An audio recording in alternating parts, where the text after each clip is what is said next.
ఇండస్ట్రీలో జరుగుతున్న వరుస పరిణామాలపై మనతో మాట్లాడడానికి అనలిస్ట్ చిట్టిబాబు గారు ఉన్నారు. సార్ నమస్తే. నమస్తే సార్, ఏంటి ఇండస్ట్రీని వరుస పరిణామాలు బాగా డిస్టర్బెన్స్ మూడ్ లో ఉన్నట్టు కనబడుతుంది. ఈ ప్రభుత్వం, ఈ కాంగ్రెస్ ప్రభుత్వం, ఈ దుష్టభూయిష్టమైన ఈ ప్రభుత్వం అధికారంలోకి వచ్చిన కాడ నుంచి కాంగ్రెస్ సినిమా ఫీల్డ్కి ఏదో దరిద్రం పట్టుకున్నట్టు అయింది వీళ్ళ వల్ల. వీళ్ళు ఎక్కడ స్టార్టింగ్ ఎన్ కన్వెన్షన్ కోల్చడంలోనే అనైతికం. ఎందుకంటే ఆ ఎన్ కన్వెన్షన్ 2012లో కాంగ్రెస్ హయాంలో, రాజశేఖర రెడ్డి గారి హయాంలో పర్మిషన్లు ఇవ్వటం, అది కట్టడం జరిగింది. ఆ ముందు ఏదో 100 గజాలు 300 గజాలు అది బఫర్ జోన్లోకి వస్తుంటే దాన్ని ఏమి కట్టకుండా ప్లెయిన్ ల్యాండ్గా ఉంచారు. సో అది జరిగింది. సడన్గా ఈ ప్రభుత్వం వచ్చేది రాగానే అది కూల్చాలి అన్నాడు. కూల్చాలి అంటే అది ఎట్లా కూలుస్తారండి? మీరు ఇచ్చిన పర్మిషన్ మీద కట్టిందే కదా, మీరు ఎలా కూలుస్తారని కోర్టుకు వెళ్ళారు. కోర్టుకు వెళ్తే కోర్టు ఎక్కడ ఆర్డర్ ఇచ్చేలోపు 12:30కి కూల్చేశారు. కోర్టు లంచ్ మోషన్ 2:30కి తీర్పు వస్తుంది. ఈ లోపల 12:30కి హడావిడికి వచ్చి కూల్చేశారు. ఎందుకు కూల్చారయ్యా అంటే ఆన్సర్ లేదు. అదేంటంటే వీళ్ళ మూటల కోసమని బిల్డర్స్ని భయపెట్టి బిల్డర్స్ని భయభ్రాంతులు చేసి బిల్డర్స్ అందరూ ఒక నాగార్జున కూల్చేశారు, మనం ఎక్కడ కూల్చేస్తారు, బిల్డర్స్ అందరూ కంగారు పెట్టి వాళ్ళ ద్వారా మూటలు సర్దుకుని అధిష్టానానికి, మహారాష్ట్ర ఎన్నికలు అధిష్టానానికి పంపించాలి, దానికోసం చేశారు. నెక్స్ట్ సరే జానీ మాస్టరు విషయం ఏంటో కూడా స్టడీ చేయకుండా హడావిడికి ఏదో టెర్రరిస్ట్ వేటాడినట్టు, ఒక అంతకుండా వేటాడినట్టు తీసుకెళ్ళి పోక్సో కేసు. ఆ అమ్మాయి 2019లోనే 2017లోనే ఆ అమ్మాయి దీంట్లో యాక్ట్ చేసింది. డీ జోడీలో యాక్ట్ చేయటం అంటే 18 ఏళ్ళు నిండి ఉండాలి. అంటే 2017లోనే అమ్మాయి 18 ఏళ్ళు. ఆ అమ్మాయి కేసు ఏం పెట్టింది? 2019లో నన్ను రేప్ చేశాడు, నేను మైనర్ని. అంటే 2017లో 18 ఏళ్ళు అయితే 2019లో 16 ఏళ్ళు అవుద్దా? తగ్గుద్దా పెరుగుద్దా ఏజ్?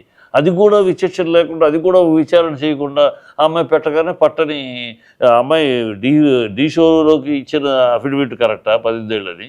లేదు ఇప్పుడు తన కంప్లైంట్లు ఇచ్చిన ఏజ్ 16 ఏళ్ళు కరెక్టా? ఇది కూడా వెరిఫై చేయకుండా ఫోక్సోలో పెట్టి పారేశారు.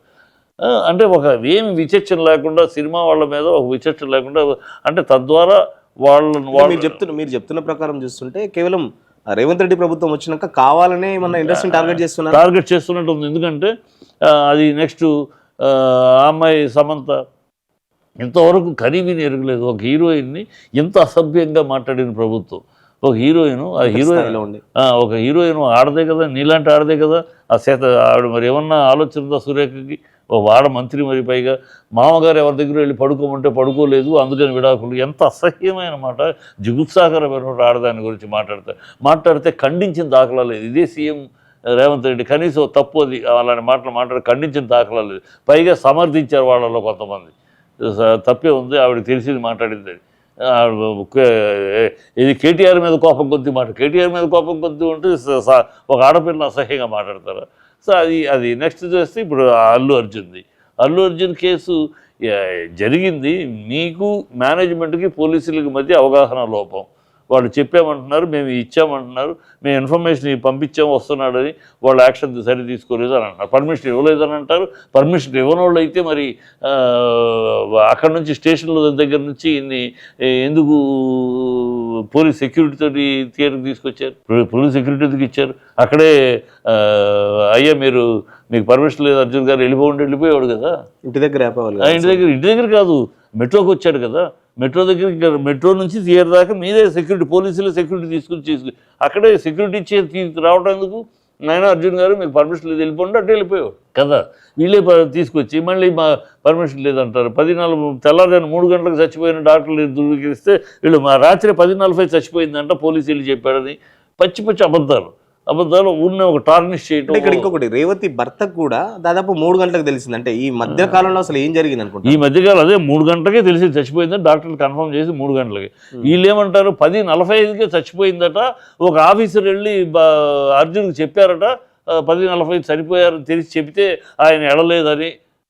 10:40కి 3 గంటలకు చచ్చిపోతే 10:40 చచ్చిపోయినట్టు మీకు ఎట్లా తెలుసు? మీరేదో చెప్తారు. పచ్చి అబద్ధాలు కదా. ఇంకో ఆఫీసర్ అంటాడు మేము చెప్పడానికి ప్రయత్నించాం కానీ బౌన్సర్స్ మనం ఆపలేదు. బౌన్సర్స్ ఆపితే ఆగిపోయే ఆఫీసర్లు మీరెవరయ్యా? మీరే పోలీసులు అయ్యా కదా. ఇవన్నీ పచ్చి అబద్ధాలు కూడా తెలిసిపోతున్నాయి ఒకదానికొకటి అతకట్లా. ఇవన్నీ ఆయన బదనాం చేయాలి. ఎందుకు చేయాలి? నేషనల్ లెవెల్లో ఈ సీఎం రేవంత్ రెడ్డి అనేవాడు, గతంలో సీఎం ఎవరయ్యా తెలంగాణ అంటే కేసీఆర్, దేశమంతా తిరిగి చూసింది, దేశమంతా చూసి పాపులర్ లీడర్ అయ్యాడు. మీ తెలంగాణ సీఎం ఎవరయ్యా అంటే ఇప్పుడు ఈ పక్కన ఈ 2-3 రాష్ట్రాలు కర్ణాటక, ఆంధ్ర ఈ రాష్ట్రాలతో ఎక్కడ ఊరు పేరు తెలియదు. తెలంగాణ సీఎం అయితే రేవంత్ రెడ్డి పేరు ఎవరికి గుర్తుంటుంది? ఇప్పటికీ కేసీఆర్ అనుకుంటున్నారా? ఇప్పటికీ కేసీఆర్ అనుకుంటున్నా మిగతా దేశ రాష్ట్రాల్లో. అలాంటి ఈగో ఉంది దీనికి, నా పేరు తెలియట్లేదు. సో తెలియాలంటే ఒక నేషనల్ ఐకాన్ అటాక్ ఇచ్చామంటే మొత్తం నేషనల్ మీడియా అంతా ఆ న్యూస్లో తెలంగాణ సీఎం రేవంత్ రెడ్డి అని వచ్చారు, అదే వచ్చింది. సో ఇట్లాంటి ఒక దౌర్భాగ్యపు ఆలోచనలు, దుర్మార్గపు ఆలోచనలు తప్పితే సినిమా ఫీల్డ్కి ఒక కళంకంలో తయారు. అసెంబ్లీలో కూడా చాలా అసహ్యంగా మాట్లాడారు. మన రేవంత్ రెడ్డి అసెంబ్లీలో కూడా అల్లు అర్జున్ పేరు అసలు మనిషేనా అంటే అక్కడ ఇన్సిడెంట్ జరిగిన తర్వాత పోలీసులు చెప్పిన తర్వాత కూడా నేను పోను, నేను ఇక్కడే ఉంటాను, అది పచ్చి అబద్ధం అన్నాను. నేను ఇంతవరకు ఈయన మనిషేనా, అసలు ఈయన ఒక రాజకీయ నాయకుడైనా, ఏమైనా ఒక మనుషు సీఎంగా ఉండి ఇంత పచ్చి అబద్ధాలు నిస్సిగ్గుగా అసెంబ్లీలో మాట్లాడతారా? నేను ఎంతోమంది సీఎంలు చూశాను మా జీవితంలో. ఏ సీఎం ఇంత అబద్ధాలు ఆడతారు రాజకీయ నాయకులు? అసెంబ్లీలో ఆడరు, అసెంబ్లీలో రికార్డెడ్ కనుక ఆడరు, అసెంబ్లీలో చాలా జాగ్రత్త. ఈయన అసెంబ్లీలో పచ్చి నిస్సిగ్గుగా అన్ని అబద్ధాలే. పోలీస్ ఆఫీసర్ చెప్పాడు, వెళ్ళాడు, చెప్పాడని అబద్ధం. ఆయన దగ్గర పోలీస్ ఆఫీసర్ ఆయన దగ్గరికి వెళ్ళలేదు. మేనేజ్మెంట్కి చెప్పారు, మేనేజ్మెంట్ వచ్చి చెప్పారు, బయలుదేరాడు. 10:40కి చచ్చిపోవటం అనేది అబద్ధం. పోలీస్ ఆఫీసర్ వెళ్ళి చెప్పాడు అనేది అబద్ధం. ఆ పచ్చి అబద్ధాలు మాట్లాడుతూ పైగా ఈయన భాష ఆ ప్రత్యేక వ్యతిరేకత లేకపోతే ఈ భాష ఏమైందంటే ఆయనకి కాలు ఇరిగిందా, చెయ్యి ఇరిగిందా, కిడ్నీలు పాడైనాయా? ఏం భాష అంటే సీఎం మాట్లాడినా బుద్ధి జ్ఞానం లేని మాటలు. అంతకుముందు ఢిల్లీలో మాట్లాడుతూ, నేషనల్ మీడియాలో మాట్లాడుతూ ఆయన ఏమన్నా దీంట్లో ఫైట్ చేశాడా, బార్డర్లో ఫైట్ చేశాడా?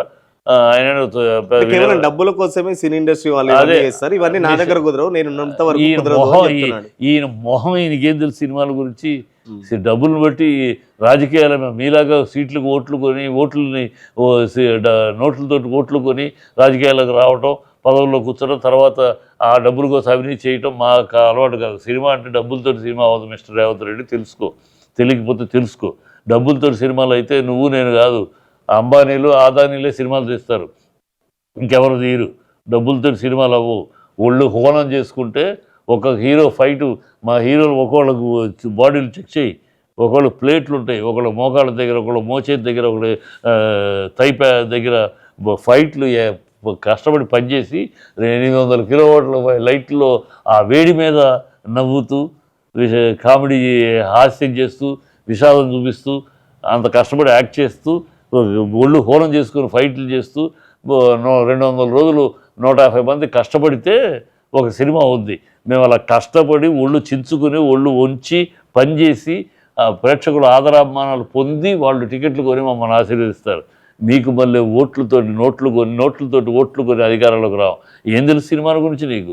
సినిమాల గురించి 2 గంటల సినిమాకి మేము 200 రోజులు పనిచేస్తాం తెలుసా నీకు? అది మీకు మళ్ళీ కాదు. నువ్వేం చించావని సీఎం అయ్యావు, ఆయన అక్కడ నువ్వేం బార్డర్లో పనిచేసావని సీఎం అయ్యావు. నిన్నటిదాకా సోనియా గాంధీని తిట్టకుండా తిట్టినోడివి, ఇవాళ సోనియా గాంధీని పొగుడుతూ ఆవిడ కాళ్ళ దగ్గర కూర్చొని తంతే గాలిలో పుట్టాలంటే ముఖ్యమంత్రి అయ్యావు. అసలు ఎందుకు అల్లు అర్జున్ విషయంలో ఇది మళ్ళీ రాజకీయంగా రంగు ఎందుకు పులుముకుంది? ఒక పక్కన కేటీఆర్ని టార్గెట్ చేయడము, సాక్షాత్తు అసెంబ్లీలో చెప్పాడు, ఒక అల్లు అర్జున్ అరెస్ట్ చేస్తే ఒక నేత బాగా బట్టలు చింపుకుంటున్నాడు, అరెస్ట్ చేయొద్దు అని చెప్పేసి కేటీఆర్ని ఇండైరెక్ట్గా అనడం. లేకపోతే నిన్న కూడా దిల్ రాజు కూడా ఒక కౌంటర్ ఇచ్చాడు కేటీఆర్కి, ఏదైతే ఇప్పుడు జరుగుతున్న పరిణామాలు రాజకీయాలకు వాడుకోవద్దు అని చెప్పేసి. ఈ మాట దిల్ రాజు నేర్చుకోవాలి. దిల్ రాజు ఎందుకు మాట్లాడతారు ఈ మాట?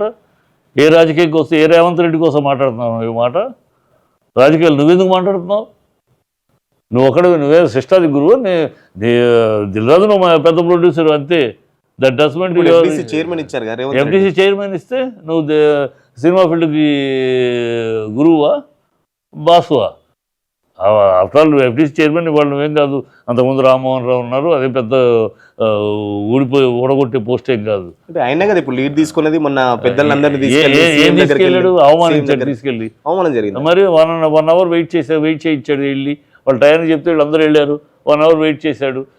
అసలు వెళ్ళడానికి ముందే వీళ్ళ ఎజెండాని క్లోజ్ చేశాడు, పగలగొట్టేశాడు. వీళ్ళు ఏ భిక్షపాత్రతో వెళ్ళారు, ఆ భిక్షపాత్రని అక్కడే పగలగొట్టేశాడు. మీకు ఇవ్వటం లేదని బిఫోర్ మీటింగ్ చెప్పేశాడు.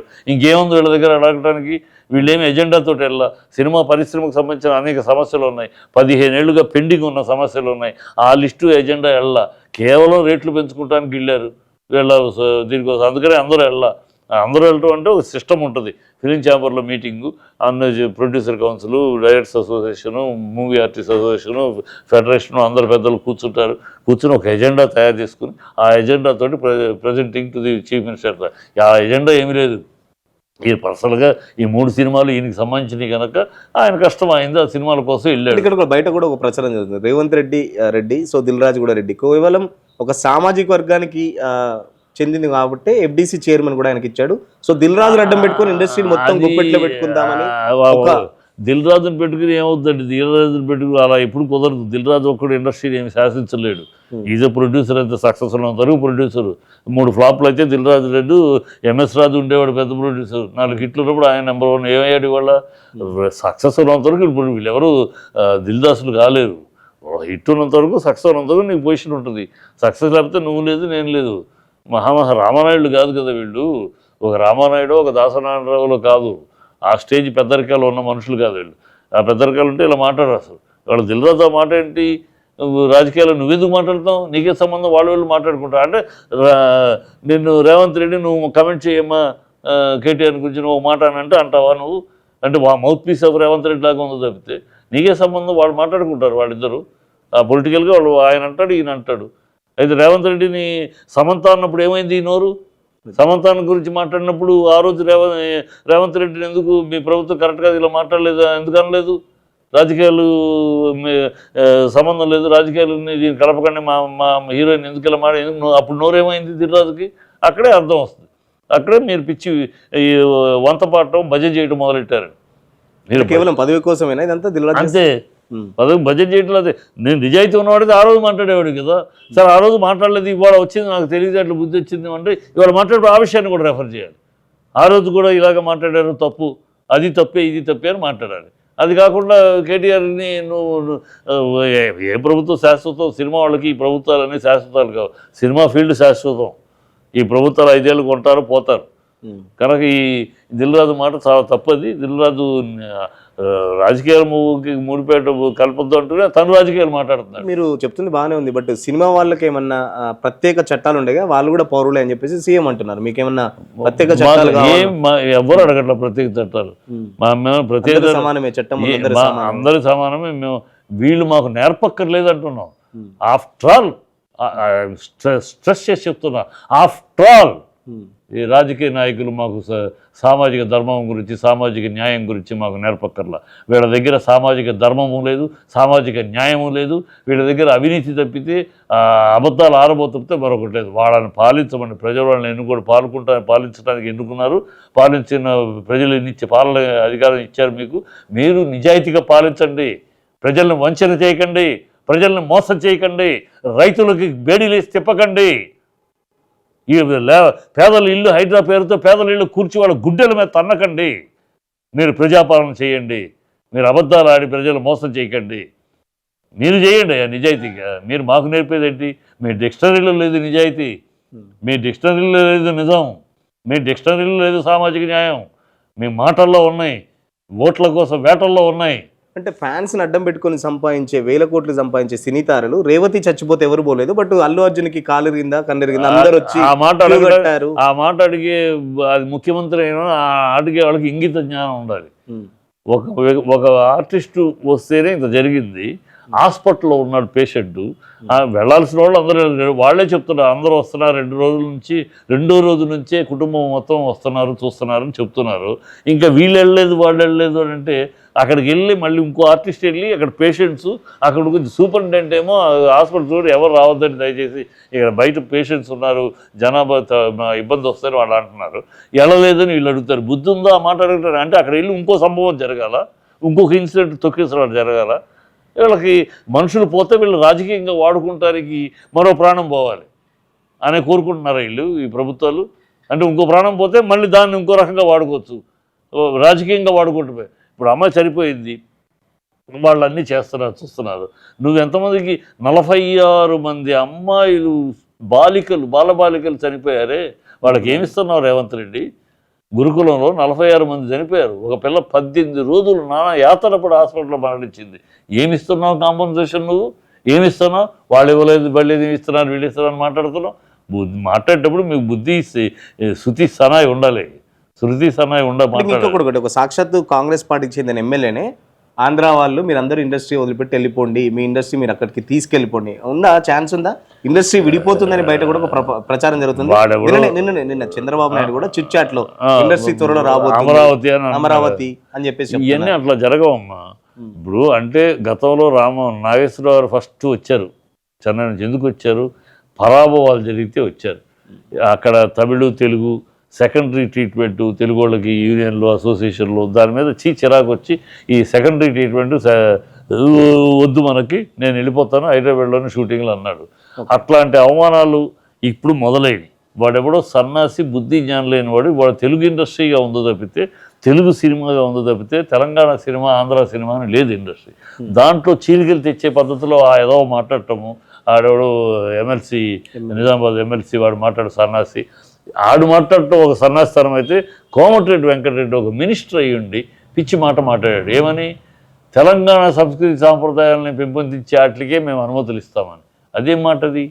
తెలుగు సినిమా నువ్వు తెలంగాణ విభజించి మాట్లాడటంలోనే వేర్పాటు అవుతుంది.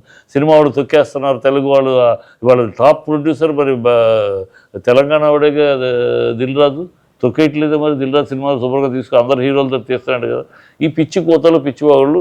కానీ ఇది కనుక కంటిన్యూ అయితే డెఫినెట్గా చిరాకు వచ్చేది. చంద్రబాబు ఏమో అక్కడ పట్టు వస్త్రాలు పట్టుకుని ఎదురు చూస్తున్నాడు, రెడ్ కార్పెట్ వేస్తారు. కానీ అక్కడ వసతులు అవన్నీ అలా వెళ్ళరు ఇండస్ట్రీ.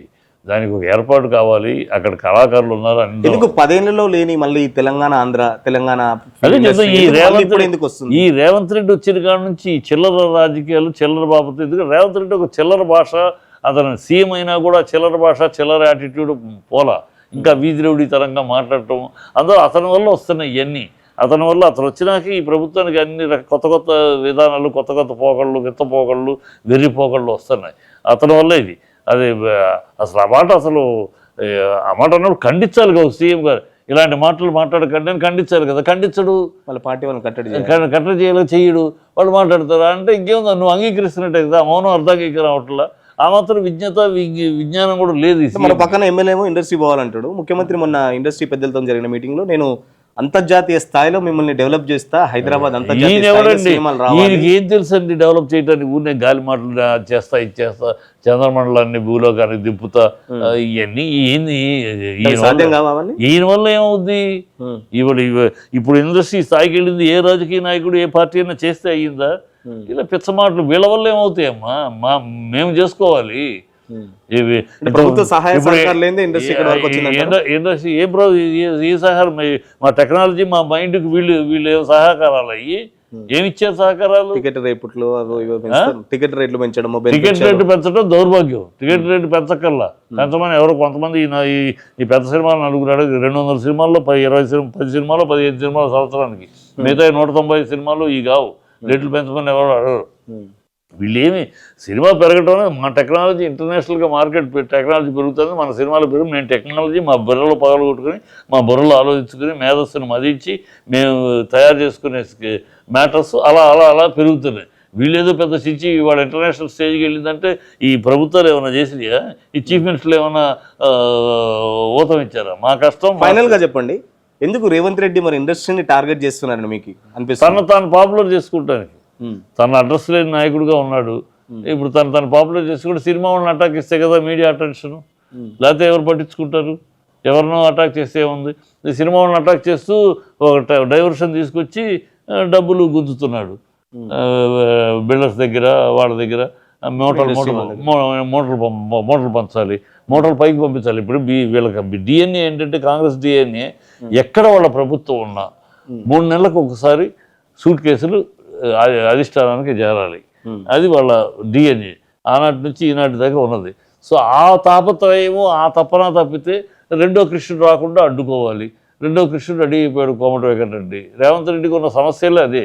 ఇప్పుడు ఆ మూటలు అక్కడ పంపించాలి, ప్లస్ రెండో కృష్ణుడు రాకుండా అడ్డుకోవాలి. రెండో కృష్ణుడు రెడీ అయిపోయాడు. ఆనరెడ్డి వెంకటరెడ్డి, కోమటిరెడ్డి వెంకటరెడ్డి రెడీ అయిపోయాడు. రెడీ అయిపోయి అతను బాగా ఆల్రెడీ ఈయన మినిస్టర్ కూడా కాకుండా సడన్గా సీఎం అయ్యాడు కదా. ఈయన సర్కిల్ ఏముంది? రియల్ ఎస్టేట్ సర్కిల్ తప్పితే పెద్ద సర్కిల్ కాదు. ఆయనేమో ఆల్రెడీ ఇండస్ట్రియలిస్ట్ మినిస్ట్రీ చేసినాడు. సో సర్కిల్ కొంచెం పెద్ద సర్కిల్, కొంచెం బలమైన ఘనమైన సూట్ కేసు రెడీ చేయగలడు. సో ఆయన మించి ఈయన చేయాలంటే ఎక్కడ కొట్టాలో కొట్టాలి. అందుకని బిల్డర్స్ని కొట్టాడు.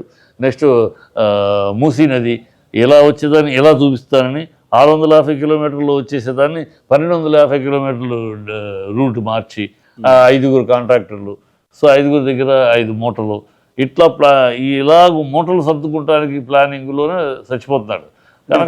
ప్రజాప్రభుత్వం కాదు, మూటల ప్రభుత్వమే. Okay sir, thank you.